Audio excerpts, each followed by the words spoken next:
Hello guys, welcome to the Nursing Wi-Fi Educators. We are discussing about the topic of pediatric NORCET RRB question series जो कि हम related to केवल बात करेंगे paediatric subject से।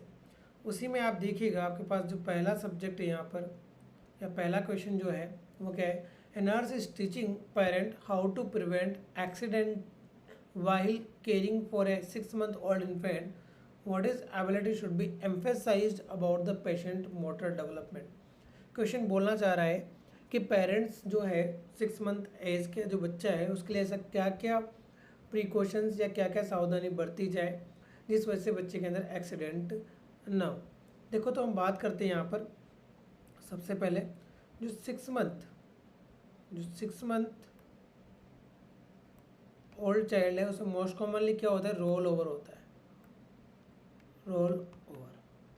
और that is a leading to, ये chance होता है किसको, infant, sudden infant death syndrome को इंक्रीज कर सकता है आपके पास कौन सा, रोल ओवर। क्योंकि रोल ओवर में क्या होता है, जब बच्चा लेटा हुआ होता है और बच्चा क्या टर्न कर जाता है किस पोजीशन में, प्रोन पोजीशन में, सुपाइन में आने में उसको दिक्कत होती है, तो रोल ओवर की वजह से सडन इन्फेंट डेथ सिंड्रोम होने के चांसेस है। तो हमें क्या करना है यहाँ पर, अगर बात करें जैसे एम्फेसाइज, नॉलेज बढ़ाने इस बारे में कि 6 मंथ बच्चे की ज़्यादा केयर यहाँ पर मदर एंड फादर को करना है।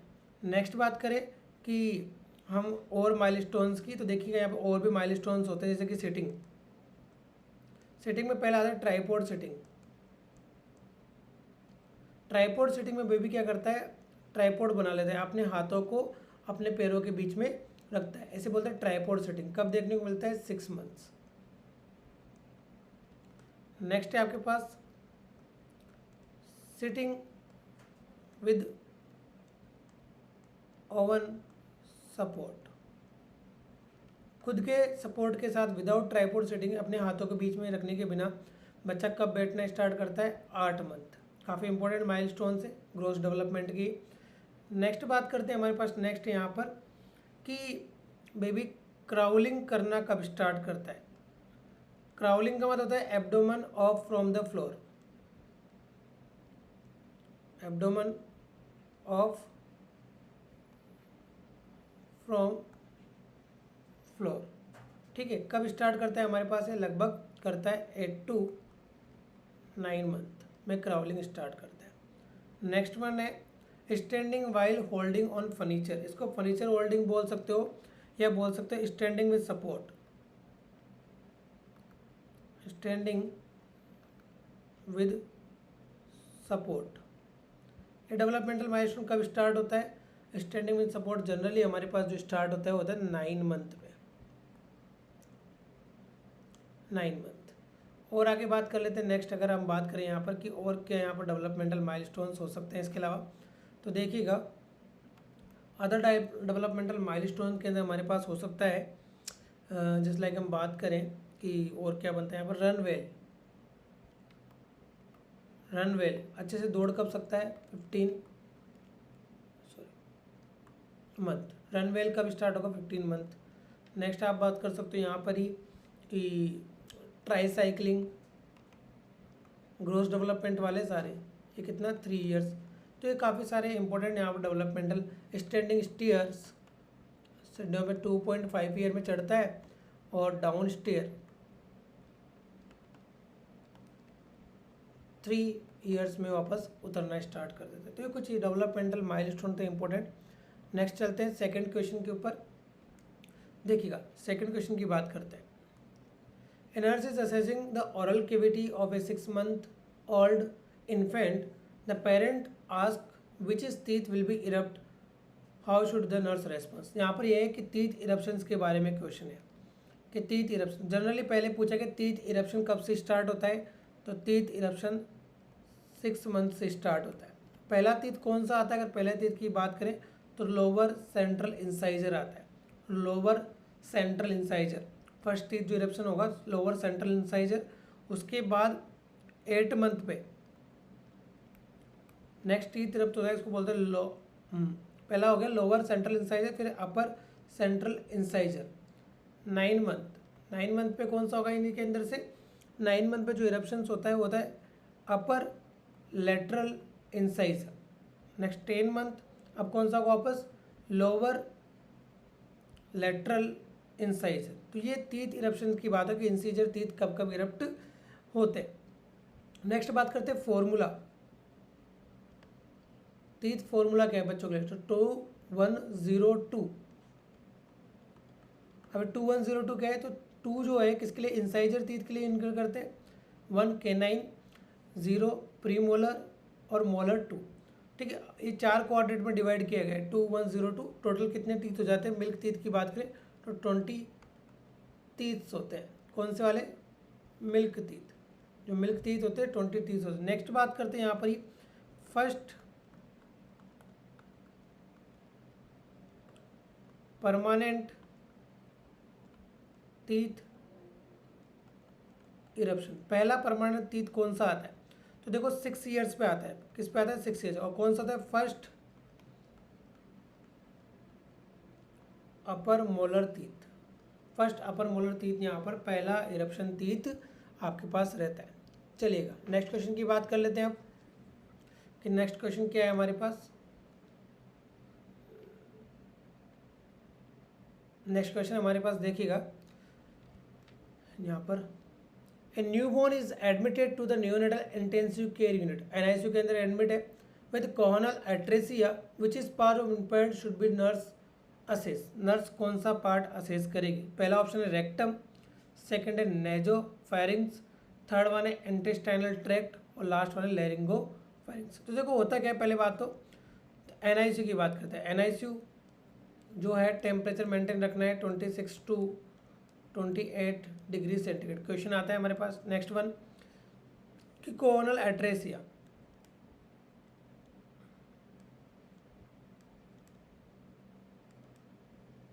एट्रेसिया का मतलब होता है ब्लाइंड ओपनिंग। ब्लाइंड ओपनिंग या क्लोज्ड ओपनिंग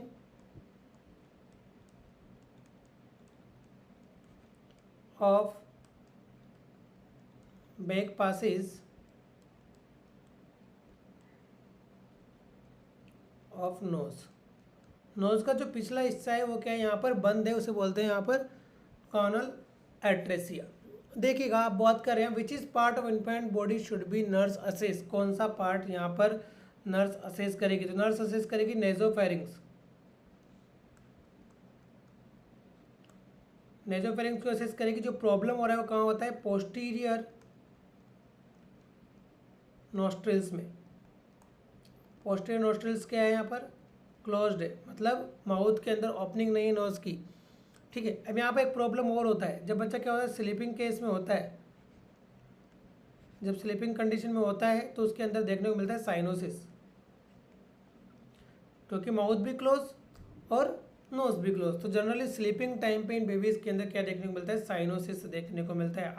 ये आया था आपका क्वेश्चन रायपुर एम्स के अंदर। ठीक है, तो इम्पोर्टेंट था ये भी उस टाइम। देखिएगा आगे देखिएगा फोर्थ क्वेश्चन की बात करते हैं हम। What is the nurse priority interventions when preparing for a admission of a child with acute laryngotracheobronchitis। तो देखिएगा सबसे पहले बात कि जो हमारे पास डिजीज कंडीशन है एक्यूट लैरिंगोट्रंकोब्रोंकाइटिस, एक इमरजेंसी कंडीशंस होती है। इसके 4 डिजीज इसके अंदर इंक्लूड होती है। पहले होती है एपिग्लोटाइटिस, ठीक है। नेक्स्ट वन है लैरिंजाइटिस, फिर यहाँ पे ट्रेकाइटिस और फोर्थ वन है लैरिंगोट्रेकियोब्रोंकाइटिस।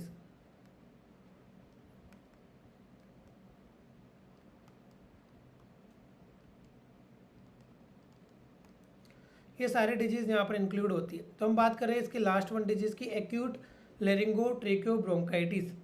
यहाँ पर जो मोस्ट कॉमन डिजीज कंडीशन है ये पूछा गया यहाँ पर, what is the nurse priority intervention when preparing for a admission of a child with acute laryngobronchitis। एक बच्चा है जो acute laryngobronchitis के साथ है, laryngobronchitis के साथ है, तो नर्स जब प्रिपरेशन कर रही है एडमिशन का तो क्या ध्यान में रखेगी?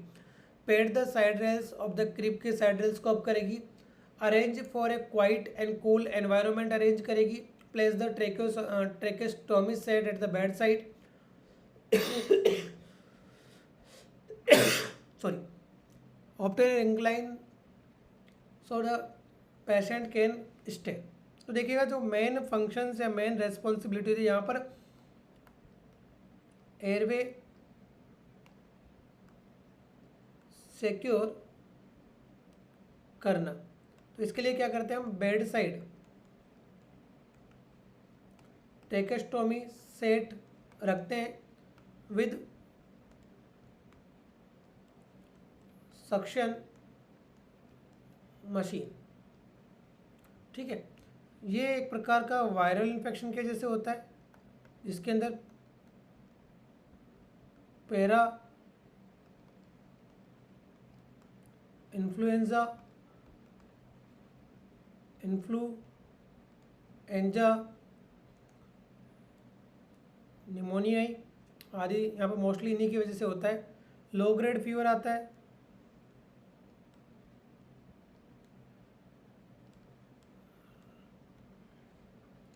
रेस्पिरेटरी विजिंग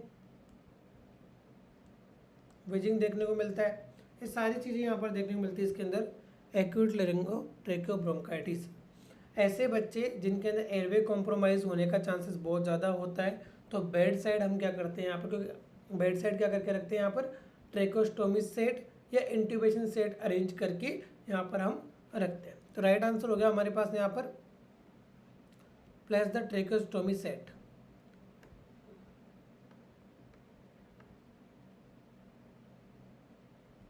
नेक्स्ट बात कर लेते हैं 5। An infant admit to the neonatal intensive care unit NICU with exstrophy of bladder, what is covering should the nurse use the protect the exposed area. एक बच्चा एक्स्ट्रोपी ऑफ ब्लैडर के साथ, ठीक है, NICU के अंदर उसका जो आउटर ब्लैडर है बाहर की ओर विजिबल है, तो हम क्या उसके ऊपर ड्रेसिंग अप्लाई करेंगे। पहला ऑप्शन यहाँ पर दे रखा है लूज डायपर लगाएंगे, ठीक है, dry goes off dressing, next है मॉइस्ट ड्रेसिंग या पेट्रोलियम जेली। तो जनरली देखो एक्स्ट्रोपी ब्लैडर का मतलब क्या है कि आउटसाइड एक्सपोजर बाहर की ओर दिखाई दे रही है, आपका इसके ऊपर स्किन का कवरिंग नहीं है।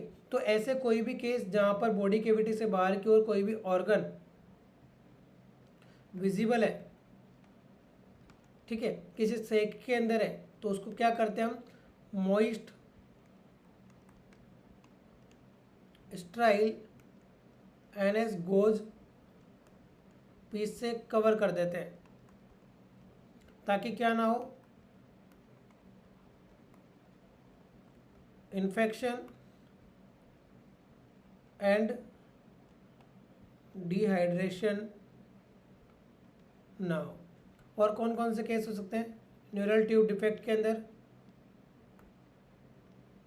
माइलो मेनिंजियो सील हो सकता है, तो उस केस में हम क्या करते हैं, मॉइस्ट स्ट्राइल ड्रेसिंग से कवर कर देते हैं। आया समझ में, चलिएगा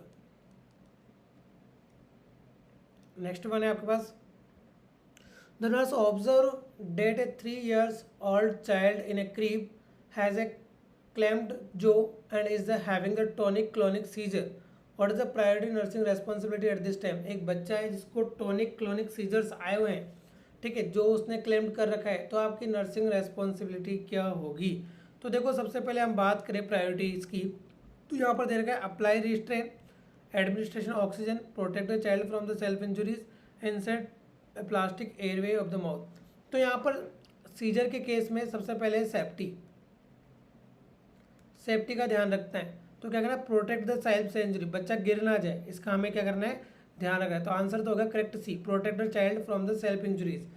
जब हमने चाइल्ड को प्रोटेक्ट कर लिया, उसके बाद हमें क्या करना है चाइल्ड के साथ, अगर हम बात करें सक्शनिंग, अगर उसका एयरवे ओपन है तो क्या करना है, सक्शन करना है। सक्शन करने के बाद ऑक्सीजन देना है। इसके बाद क्या करना है, यहाँ पर मिडजोलाम, मिडाज, उसको ड्रग के रूप में देना है। और क्या करना है, start loading dose of anti epileptic drugs. और जनरली क्या देते हैं, टोनिक क्लोनिक सीजर के अंदर लेवरसिटाम या लेवरसिटामिन ये ड्रग दी जाती है। रूट क्या होता है, रूट की बात करें IV रूट।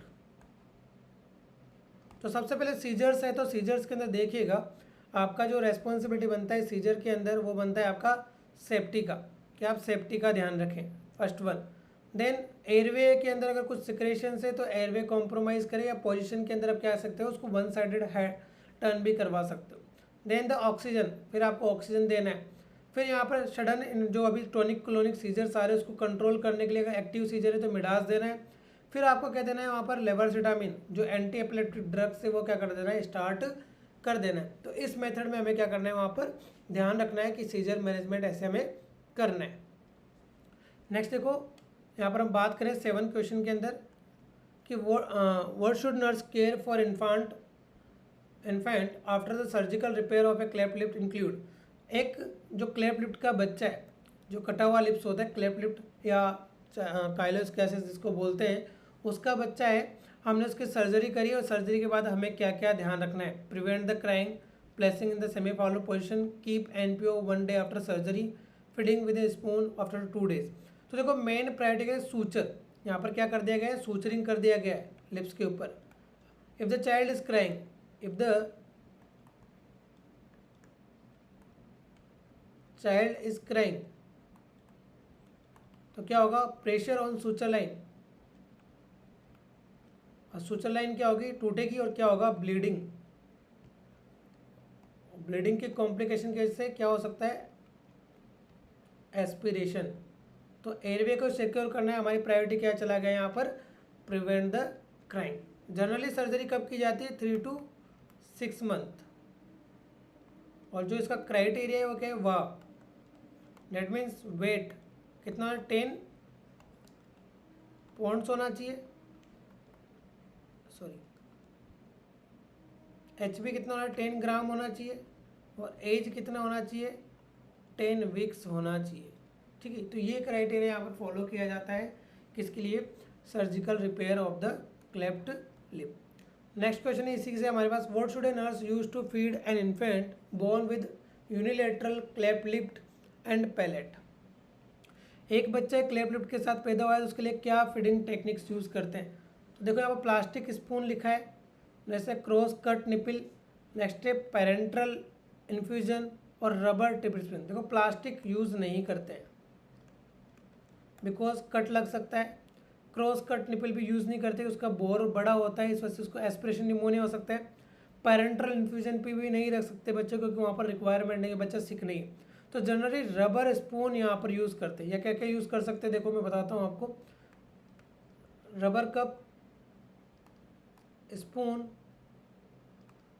पैलेट स्पून,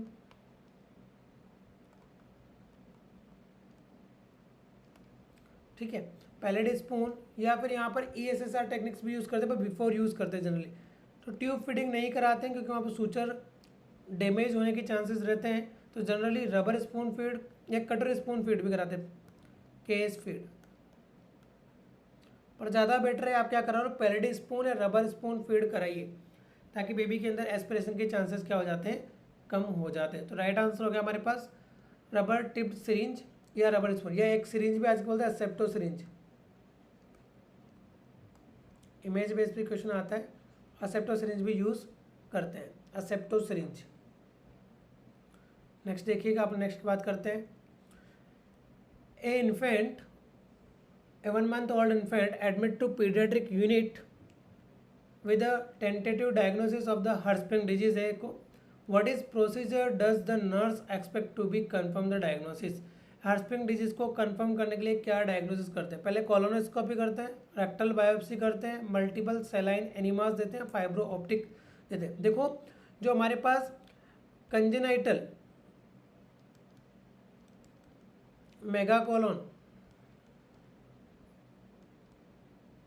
जो प्रॉब्लम है मोस्टली कहाँ होता है, रेक्टल के अपर पार्ट में, रेक्टल के अपर पार्ट में, या बोल सकते हैं सिग्मोइड को, recto sigmoid colon most common site.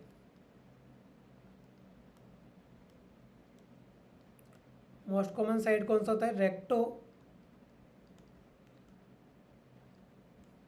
Sigmoid colon. अब हम इसमें कौन सा डायग्नोसिस करते हैं, तो मोस्ट कन्फर्मली आप कोलोनोस्कोपी करोगे तो पता नहीं लगेगा कि और भी ऑब्स्ट्रक्शंस हो सकते हैं, यहाँ पर करते हैं रेक्टल बायोप्सी। जिसको पिंच बायोप्सी भी बोलते हैं, पिंच बायोप्सी भी बोलते हैं। करते क्या इसके अंदर क्या मिलेगी फाइंडिंग हम बात करें तो एब्सेंस ऑफ नर्व फाइबर या गैंग्लियोनिक नर्व फाइबर,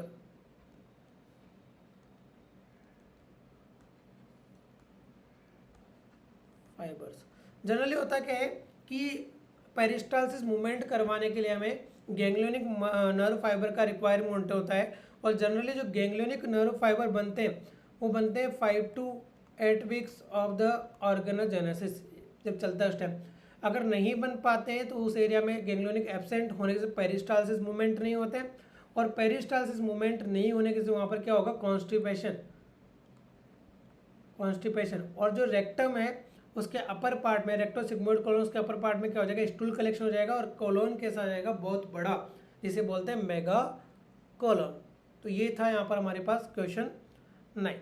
नेक्स्ट देखिएगा last question, question 10। Last question देखिएगा हमारे पास, when is the most appropriate time for the nurse to plan the chest percussion and postural drainage of toddler cystic fibrosis।